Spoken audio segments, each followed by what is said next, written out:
অন্নপূর্ণা ভান্ডার প্রকল্পের নিয়ম পরিবর্তন হলো, অনলাইনে হবে আবেদন। তবে এই 5 ধরনের মহিলাদের ব্যাংক অ্যাকাউন্টে কোনো টাকা দেওয়া হবে না।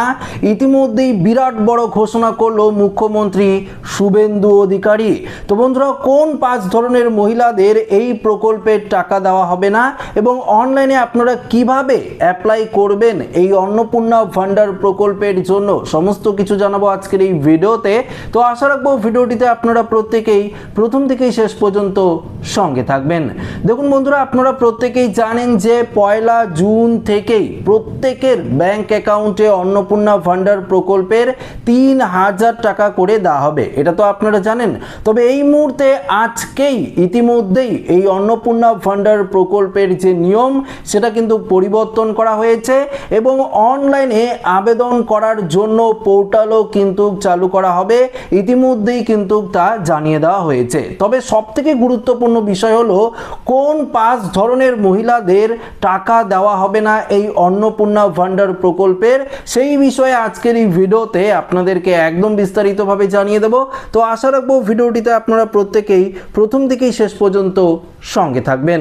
দেখুন, এখানে কিন্তু পরিষ্কারভাবে জানিয়ে দিয়েছে জুন থেকেই চালু হতে চলেছে অন্নপূর্ণা ভান্ডার।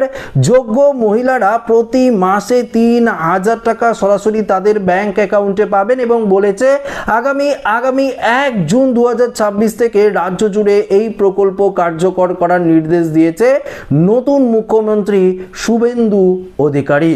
জেলা শাসক ও বিধায়কদের সঙ্গে বৈঠক করে নির্ধারিত সময়সীমার মধ্যেই এই জনকল্যাণমূলক প্রকল্প রূপায়ণের কাজ সম্পূর্ণ করার কিন্তু নির্দেশ দিয়েছে নতুন মুখ্যমন্ত্রী শুভেন্দু অধিকারী। দেখুন, এখানে বিধানসভার বিধায়ক পদে শপথ নেওয়ার পর বড় ঘোষণাও করেছেন নারী শিশু কল্যাণ মন্ত্রী অগ্নিমিত্রা পাল। মন্ত্রী জানিয়েছেন শুধুমাত্র এসআইআরে যাদের নাম বাদ গিয়েছে তাদের নাম খতিয়ে দেখা হবে এবং তাদেরকেও পরবর্তীতে কিন্তু টাকা দেওয়ার ব্যবস্থাও করা হবে। তবে মন্ত্রী বলেন যারা লক্ষ্মীর ভান্ডার পাচ্ছিলেন তারা সবাই অন্নপূর্ণা ভান্ডার প্রকল্পের টাকাও পাবেন। যাদের নাম বাদ গিয়েছে এসআইআর থেকে তাদের নাম এখনোই বাদ যাচ্ছে না, আগে সেটা চেক করা হবে, ভেরিফিকেশন করা হবে, বিশ্লেষণ করা হবে, তারপরেই কিন্তু তাদের অ্যাকাউন্টে টাকা ঢুকবে। কেউ মারা গেলে তিনি তো আর অন্নপূর্ণা ভান্ডার প্রকল্পের টাকা পাবেন না, তার নাম পুরোপুরি বাতিল হয়ে যাবে। কেউ বাংলাদেশি যদি নাগরিক হয়, দেখুন আপনারা যারা বাংলাদেশি নাগরিক যদি হয়ে থাকেন, এতদিন পর্যন্ত আপনারা ভুয়ো আধার কার্ড, ভুয়ো প্যান কার্ড, ভুয়ো রেশন কার্ড থেকে শুরু করে ভুয়ো সমস্ত কিছু ভোটার কার্ড যদি বানিয়ে আপনারা রাজ্য সরকারের প্রকল্পগুলো যদি পেতেন, এখন থেকে আপনারা কিন্তু সেই সমস্ত প্রকল্পের টাকা পাবেন না।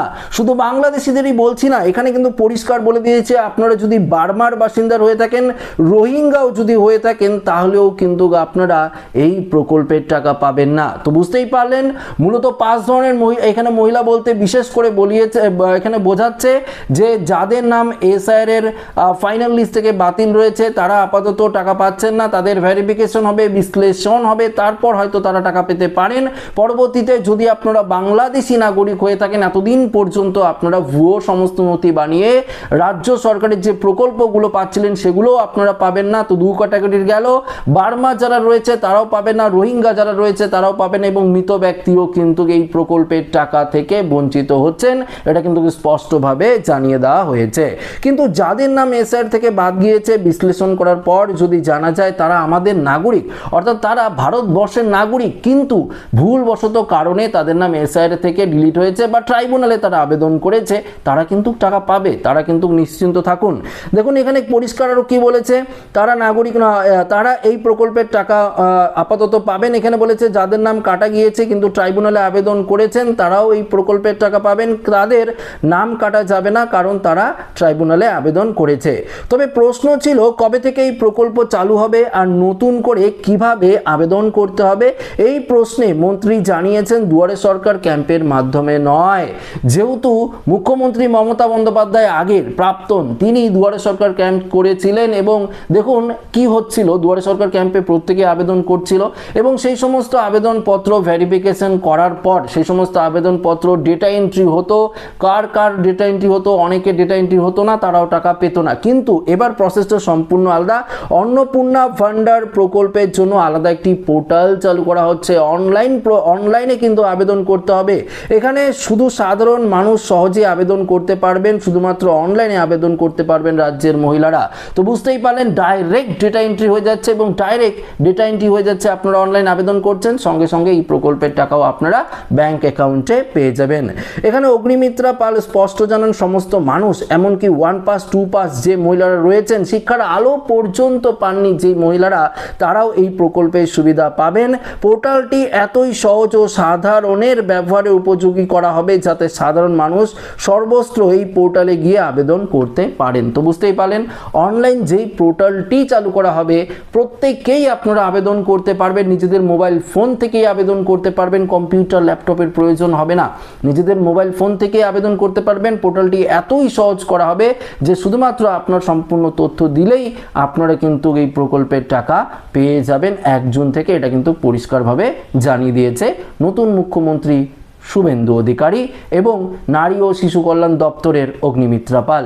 কেননা আপনারা প্রত্যেকেই জানেন, বিজেপি সরকার আগেই ঘোষণা করেছিল তারা ক্ষমতায় আসলে তারা 3000 টাকা করে অন্নপূর্ণা ভাণ্ডার প্রকল্পের মাধ্যমে দেবেন, যুবশক্তি প্রকল্পে 3000 টাকা দেবেন, যারা বৃদ্ধ ভাতা বয়স্ক ভাতা পেতেন, কম টাকা পেতেন, তাদের ডবল টাকা দেওয়া হবে, 2000 টাকা করে দেওয়া হবে, এটাও কিন্তু বলেছে।